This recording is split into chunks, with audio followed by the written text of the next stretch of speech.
pense que je ferai mentir votre bel optimisme sur le temps, parce que je vais présenter mon étude et je crains qu'elle soit peut-être un peu plus longue que prévu. Mais rassurez-vous, je ferai tout mon possible pour faire le cours.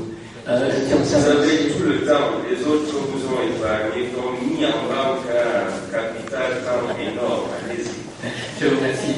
Je tiens aussi à remercier la présidente Chadel pour son accueil. Donc je me présente Alexandre Delvaux.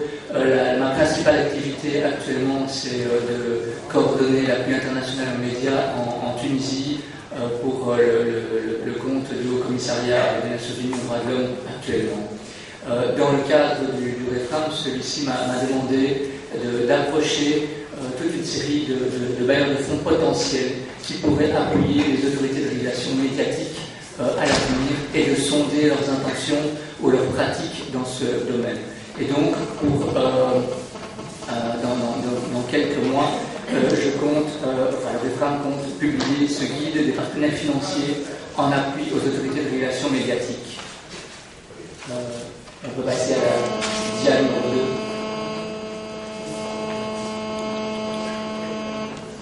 2. Est-ce qu'on peut avancer donc, quels sont les constats?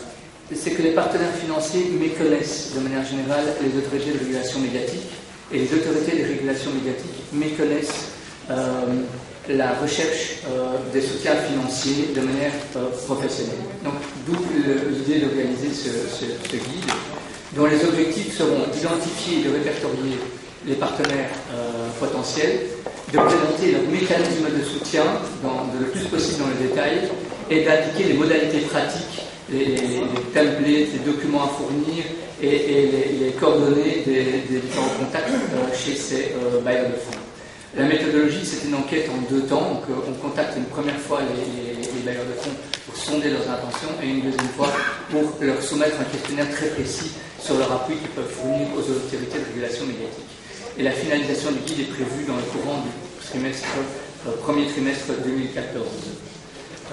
Alors, je vais vous épargner, pour faire trop long, la typologie des acteurs. Sachez qu'à ce stade-là, on a recensé une 50aine d'acteurs qui peuvent se répartir entre coopération bilatérale, les institutions multilatérales internationales, les opérateurs, je dirais, publics des médias, comme la Deutsche Welle Academy ou la BBC, qui ont des programmes d'action au niveau média, les grandes ONG internationales, et je pense qu'il faut aussi traiter les autorités de régulation médiatique qui ont elles-mêmes une expertise à fournir à d'autres autorités de régulation médiatique.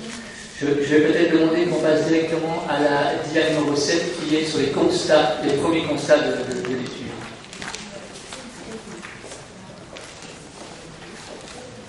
Voilà. Alors à ce stade-ci, donc j'ai démarré cette étude au mois de septembre, j'ai interrogé une quinzaine d'acteurs bilatéraux, multilatéraux, ONG et autres.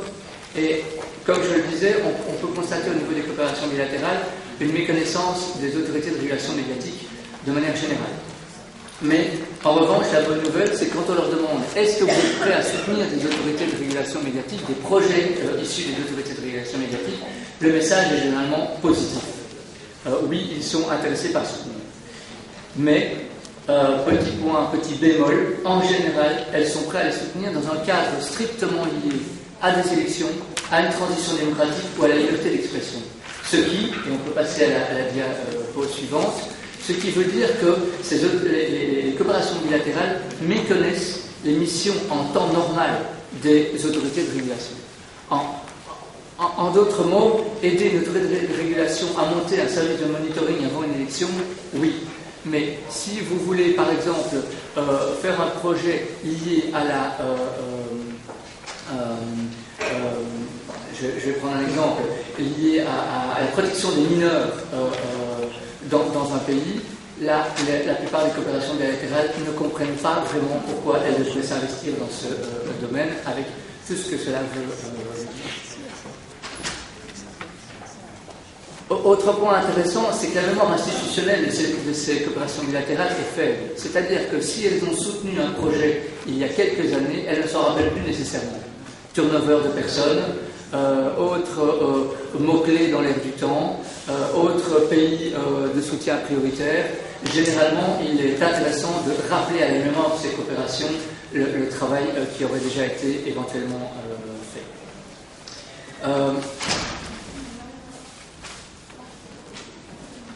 Alors, je pense qu'il y a aussi une corrélation en fait entre la connaissance que ces coopérations bilatérales ont de vous et de vos contacts avec les ambassades issues de ces pays. Ça, pour moi, ça me semble très important. La sensibilisation est d'autant plus forte aussi auprès des coopérations bilatérales s'il y a un acteur médiatique proche de ce pays qui travaille dans vos pays. Je prends un exemple. Si la BBC est présente dans des projets qui n'ont peut-être rien à voir avec les autorités de régulation médiatique, elle sera certainement un très bon relais, un très bon allié pour présenter vos projets auprès des coopérations bilatérales.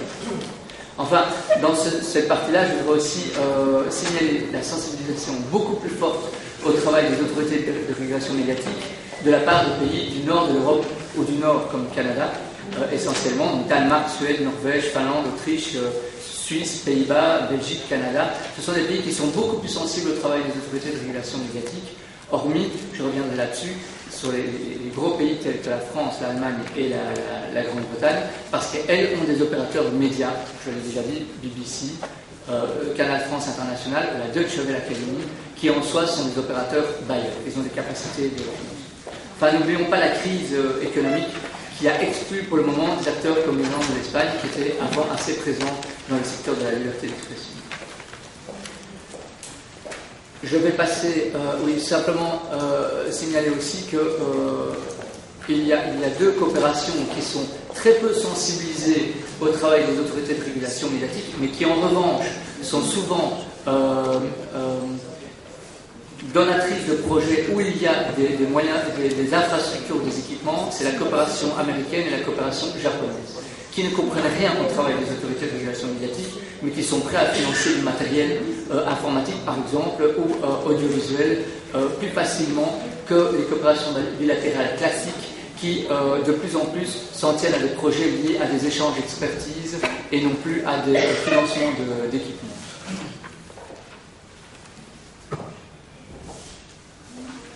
Je vais passer à la dia 11 sur l'Union européenne. Alors l'Union européenne, c'est un cas intéressant.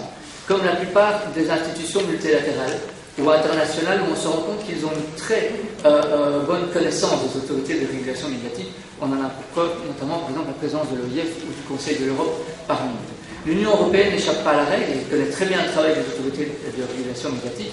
En revanche, ces procédures administratives sont très complexes et généralement trop compliquées pour les autorités de régulation médiatique pour leur faire entrer dans des projets de l'Union européenne. Actuellement, par exemple, pour répondre à des appels à proposition, l'Union européenne propose 3 jours de formation rien que pour remplir les documents. C'est évidemment quelque chose de très complexe et on va dire, de surréaliste. Par contre, effectivement, lorsque une autorité de régulation médiatique a la capacité d'entrer dans un projet, ces projets sont généralement également élevés et les projets peuvent répondre à des besoins structurels importants de ces autorités de régulation médiatique. 2 points intéressants à souligner avec l'Union européenne. Elle est capable, via son appui institutionnel, d'appuyer politiquement les autorités de régulation médiatique, ce qui peut être utile quand il faut, par exemple, négocier un budget structurel normal avec un État, entre une autorité médiatique et son État. L'Union européenne a déjà, dans son dialogue à travers l'appui au budget d'un pays, demandé que l'État puisse financer correctement une autorité de régulation médiatique. Donc c'est un appui politique important. Et autre chose aussi, spontanément, c'est un des seuls acteurs qui mentionne l'appui à la convergence numérique comme appui possible, ce qui n'est pas le cas des coopérations bilatérales. Le système des Nations Unies. L'UNESCO est présente, souhaite appuyer les autorités de régulation médiatique, mais sa stratégie d'appui est à clarifier et ses budgets sont assez faibles, encore que, quand elle a la volonté politique de soutenir les autorités de régulation médiatique, elle est capable de. Le PNUD a très peu d'appui dans ce domaine, mais énormément de moyens. Donc ça, c'est un acteur où je dirais il y a un potentiel à exploiter, et c'est peut-être une piste de lien où le référendum devrait probablement présenter ce que sont les autorités régulation médiatique, parce que je pense sincèrement que le PNUD peut dégager des programmes et des lignes de conduite de soutien aux autorités de régulation médiatique. Enfin, le Haut Commissariat aux droits de l'homme est un acteur aussi qui connaît très bien le secteur des autorités de régulation médiatique et qui peut les appuyer. Je passe sur le Conseil de l'Europe et l'Organisation internationale de la francophonie. Vous les connaissez, ils se sont présentés. Et je mentionne encore d'autres acteurs à investiguer, notamment au niveau de l'Union africaine et de la Banque africaine de développement, où il y a ces sujets les intéressent, mais ils connaissent très mal le domaine. Donc ça, c'est des acteurs avec qui je vais prendre contact pour continuer cette étude.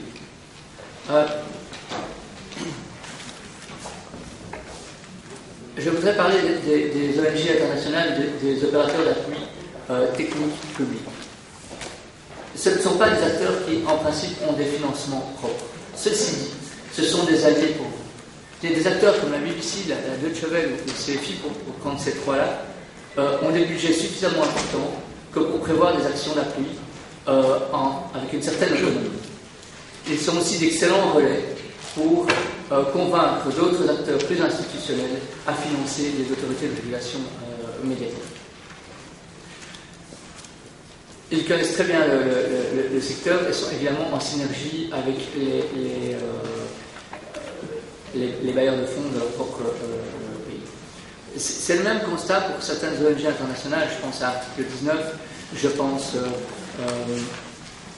notamment à Panos ou à d'autres qui peuvent appuyer les autorités de régulation médiatique, qui possèdent des budgets généralement sur des projets régionaux et qui peuvent être très proches. En tout cas, pour des missions d'expertise, ils peuvent être très proches des autorités de régulation médiatique. Enfin, je vais passer aux recommandations. Donc, je vous ai présenté des rapides constats de l'étude à ce stade. Au niveau des recommandations, aux autorités de régulation médiatique, il y a ce guide qui, à mon avis, pourra vous être très utile.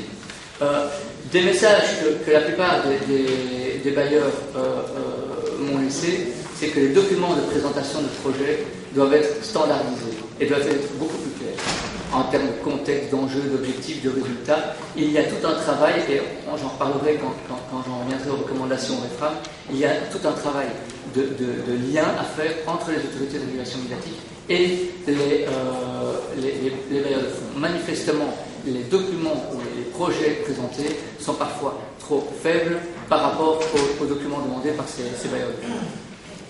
Je pense qu'il est aussi intéressant d'avoir une stratégie multi-bailleurs, transparente. C'est-à-dire qu'il faut s'adresser à plusieurs bailleurs à la fois, mais tout en communiquant à chacun les travaux d'approche que vous menez. Ça aussi, c'est une demande faite par les bailleurs, et c'est une démarche systémique. Par exemple, si vous voulez vous adresser à la coopération danoise, adressez-vous à l'ambassade, adressez-vous à la section de coopération, adressez-vous à une ONG danoise et mener une stratégie d'encerclement, si je puis dire, du bailleur en utilisant les alliés qui sont les ONG d'appui au secteur des médias ou les opérateurs publics d'appui. Donc, se faire recommander à travers une démarche explicative au niveau politique ou des sections de coopération d'ambassade, de façon à répercuter l'information à plus haut niveau, est une démarche qui me semble pertinente et qui fonctionne généralement. Je pense qu'il faut aussi partager le projet. Je l'ai mentionné avec les ambassades et les sections de coopération, mais aussi avec les délégations de l'Union européenne, avec les représentations de l'UNESCO. Un projet bien présenté à plusieurs bailleurs a de la chance à un moment donné d'arriver par recoupement. Tel acteur a reçu ce projet, il en parle à un autre, et ça fait un effet boule de neige. Je pense qu'il faut aussi le partager systématiquement avec le REFRAM et l'OIF, qui peuvent aussi peut-être vous conseiller dans les démarches à ce stade. Je voudrais faire quelques recommandations en REFRAM. Je pense qu'il est vraiment très intéressant au niveau des autorités de régulation médiatique de former le personnel au mieux à l'élaboration du projet selon les standards internationaux des coopérations internationales. Ça, c'est peut-être un projet à prendre au niveau du REFRAM, et de systématiquement partager et réorienter les demandes des membres vis-à-vis de quelques grandes institutions internationales qui partagent vos valeurs et vos missions. Et enfin, je pense qu'il y a une démarche particulière de sensibilisation de quelques acteurs, notamment le PNUD et l'Union européenne, aux besoins des autorités de régulation médiatique. Et là, c'est une démarche clairement de lobbying que je pense que le REFRAM doit mener auprès de ces acteurs internationaux. Et enfin, je pense qu'il serait peut-être utile, lors d'une prochaine conférence des présidents, d'inviter justement l'Union européenne, le PNUD ou l'UNESCO pour leur faire partager ces besoins. De manière plus générale, je pense qu'il faut réfléchir à une concertation d'appui aux autorités de régulation avec l'Union européenne, l'UNESCO, le PNUD, l'OIF, le Conseil de l'Europe, dans l'esprit de la déclaration de Paris sur l'efficacité de l'aide au développement pour coordonner les efforts dans ce domaine. Et enfin, j'en terminerai par une recommandation au Conseil de l'Europe, c'est que je pense qu'en tant qu'acteur très spécialisé dans le domaine d'appui aux autorités de régulation, vous devriez peut-être élargir votre périmètre d'activité pour inclure l'Afrique subsaharienne. Voilà, c'était les premières conclusions de cette étude. Donc merci de votre attention et pour toute question ou participation à cette étude, vous avez mes coordonnées. Je vous en remercie.